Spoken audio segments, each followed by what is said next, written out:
방금 전 이재명 대표님이 또 재판에 출석했습니다. 도대체 얼마나 사람을 괴롭혀야 직성이 풀릴까요? 그만큼 이재명 대표가 무섭고 두렵기 때문 아니겠습니까? 그래서 현장에 간 이재명 대표는 이렇게 일침을 날리는데요. 대북 송금 의혹은 희대의 조작 사건으로 밝혀질 것이다. 한마디로 이게 역사에 얼마나 부끄럽게 기록되겠습니까? 흑역사 중의 흑역사가 될 겁니다. 그래서 언론을 향해서도 일침을 날리는데요. 진실 보도는커녕 마치 검찰의 애완견처럼 정보를 받아먹고 왜곡 조작한다, 이렇게 지적을 했습니다. 여기에 많은 시민들이 공감을 하니까 제발 22대 국회에서는 검찰과 언론에 놀아나지 좀 말아달라, 이상한 무슨 대화와 타협 같은 소리 하면서 엉망진창으로 나라를 만들지 말고 제발 개혁할 수 있는 건 개혁을 해놔달라, 이게 많은 시민들의 요구였고, 그래서 4월 총선에서 민주당이 압승을 하고 국힘이 참패를 한 거 아닙니까? 그럼에도 불구하고 여전히 정신을 못 차리는 건 늘 대화와 타협이란 명분으로 중요한 문제들, 중요한 순간들마다 다 봐주고 넘어갔기 때문이죠. 하지만 이재명 대표는 애초에 그런 사람이 아니라는 걸 저들이 알기에 더더욱 대통령으로 못 가도록 난리를 쳐온 거 아닙니까? 그래서 오늘 최고위원 회의에서 이재명 대표님이 또 중요한 말씀들을 많이 전하셨는데요. 지금 저런 식으로 정쟁할 게 아니라 안보, 민생, 경제, 이게 매우 중요하다는 겁니다. 특히 5월 취업자 수라든지 실업자 수 문제라든지 가계대출 문제라든지 심지어 기업 10곳 중 4곳은 영업수익으로 이자도 못 내고 있다고 합니다. 게다가 쌀값 문제라든지 한우값 문제라든지 이것도 굉장히 심각한데 양곡관리법, 한우법 다 거부한 게 윤석열 대통령이죠. 그러면서 한다는 게 남북 강대강 대치나 키우고 있으니 이게 말이 되는 일이냐.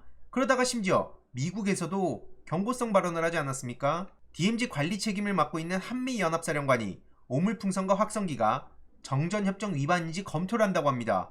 이렇게 한미 간의 이견이 발생하는데 매우 좋지 않은 상황이란 거고요. 이외로도 김건희 씨의 성형을 보도한 카자흐 언론은 윤석열과 김건희 씨를 대놓고 무시한 건데 어쩌다 이 지경까지 됐는가, 이런 비판의 목소리도 사방에서 쏟아지고 있습니다. 아무튼 이재명 대표님의 중요한 발언으로 영상 마무리하도록 하겠습니다. 정치적 현안도 많기는 하지만 우리 민생 현장의 민생 현황, 그 경제 상황이 너무 안 좋습니다. 5월 취업자 수가 39개월 만에 최소폭으로 증가했다고 하고 실업자 증가폭이 최대라고 합니다. 청년층 그리고 40대 취업자 수가 19개월 또 23개월 연속 감소했다고 합니다. 참으로 위험한 상태라고 평가된다는 것이고요. 또 가계대출이 5월 한 달만 해도 6조 원 늘어났다고 합니다. 가계빚 잔액 규모가 1,109조 원. 이거 정말 심각합니다. 가처분 소득은 줄어들고 물가는 오르고 하다 보니까 자꾸 빚으로 때우고 있는 상황이 아닌가 추정됩니다. 기업들 상황도 아주 안 좋습니다. 2003년 기준의 수익으로 이자도 못 내는 기업들이 무려 10곳 중에 4곳이라고 합니다. 기업들 40%가 영업 수익으로 이자를 못 낸다는 거죠. 통계 이래 최악이라고 합니다. 이게 고금리 저성장 탓에 또 기업 성장성과 수익성 추락을 한 게 원인이라고 해요. 지금 삼겹살 1인분이 뭐 2만 원 시대가 됐다는 거 아닙니까? 정말로 상황이 안 좋습니다. 사람으로 치면 사지의 그 신체 말단부 사지에 피가 돌지 않아서 이제 마비가 오고 곧 괴사가 일어나서 상황이 더 악화되면 심장은 아무리 튼튼하고 머리는 아무리 커도 결국 죽을 수밖에 없는 그런 상황이 올 수 있습니다. 경제는 생태계라고 합니다. 정부가 여기에 대해서 어떤 대책을 세우고 있는지 참으로 궁금합니다. 정치적인 일에만 매달려가지고 민생과 경제를 챙기지 않는 거 아닌가 걱정되는데 민생과 경제를 좀 챙기고 관심 갖기를 다시 한번 당부드립니다. 이 물가가 다른 건 다 오르는데 해괴하게 쌀값하고 한우값만 떨어지고 있습니다. 지난해 윤석열 대통령이 국회가 통과시킨 양곡관리법을 거부했는데 이때 당시 정부가 이렇게 약속을 했습니다. 쌀 가격을 20kg당 80kg당 20만 원으로 유지하겠다. 이렇게 발표를 했는데 그 후에 쌀값이 계속 떨어지고 있습니다. 그런데 정부가 무슨 대응을 하는지 잘 모르겠습니다. 농협 보고 해결하라고 하는 모양인데 농협이 적자가 커져서 대책을 세우지 못하는 상황인 것 같습니다. 18만 원대 정도 떨어진 것 같은데요. 한우 가격도 마찬가지입니다. 3년 전 도매 가격 비교해서 30% 가까이 하락했다고 합니다. 소 한 마리를 키워서 팔면 한 마리당 140만 원 정도 손해를 보는 상황이라고 합니다. 사료값은 오르는데 소값은 떨어지니까 한우 농가 지금 다 망하게 생겼습니다. 이 쌀과 이 한우 이거는 국제 자유 경쟁에 맡겨놓을 영역의 문제들이 아닙니다. 식량 자금 문제는 그야말로 식량 안보 문제라고 지적될 정도로 심각한 중요 의제입니다. 다른 나라들은 농가에 대한 지원을 대대적으로 하고 있는데 우리나라는 농가 지원 거의 하지 않고 있습니다. 그런 상황에서 쌀값 또 한우값 이런 걸 방치해서 이렇게 폭락하면 농가가 다 망하게 되고 나중에 식량 전쟁이 벌어질 경우에 대한민국의 안보가 심각한 위기에 처하게 된다라는 거 기본적인 상식입니다.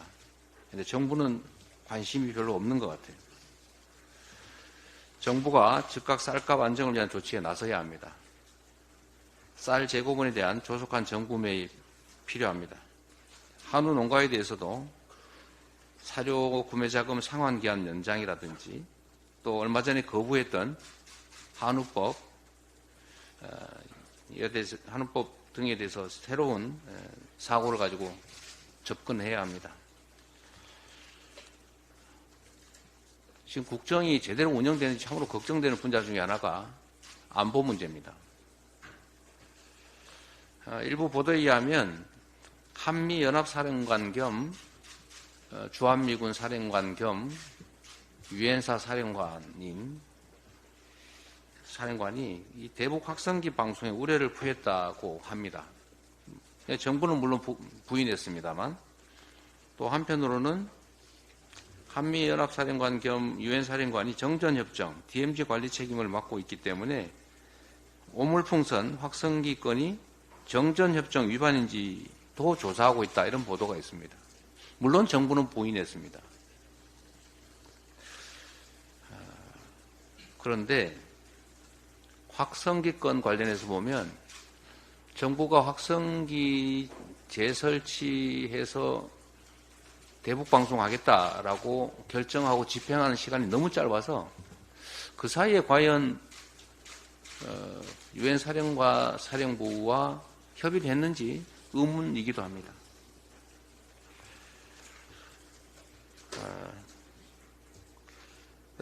만약에 이 보도가 사실이라고 하면 이 안보 문제에 대해서 주요 축기라고 할 수 있는 한미 간에 이견이 발생한 것입니다. 이거 매우 좋은 상황이 못 됩니다. 가뜩이나 강대강 대치로 한반도 안보가 우려되는 시점이니만큼 이런 측면에서도 조속하게 국방위를 구성해서 현안 파악하고 대응책을 강구해야 됩니다. 지난 9일에도 북한군 수십 명이 중부전선의 군사 분계선을 넘어왔다가 되돌아간 일도 있습니다. 이런 점들에 대해서 국회가 역할을 해야 됩니다. 국회가 일을 해야 됩니다. 신속하게 상임위를 구성하고 일하는 국회로 전환되기를 바랍니다. 정부 여당에도 이 정쟁에 매몰될 게 아니고 국정을 책임진 주체로서 책임감 가지고 이런 안보 문제, 민생 문제, 경제 문제에 적극적으로 나서주기 바랍니다. 이 나라 국정은 더불어민주당이 아니라 국민의힘이 그리고 윤석열 대통령께서 책임지고 있다라는 점을 좀 분명하게 인지하시기를 부탁드립니다. 이번 내용도 유익했다면 구독, 좋아요, 알림 설정, 멤버십 가입 정말 큰 힘이 된다는 점 말씀드리고 싶습니다. 주위에 널리 공유 부탁드립니다.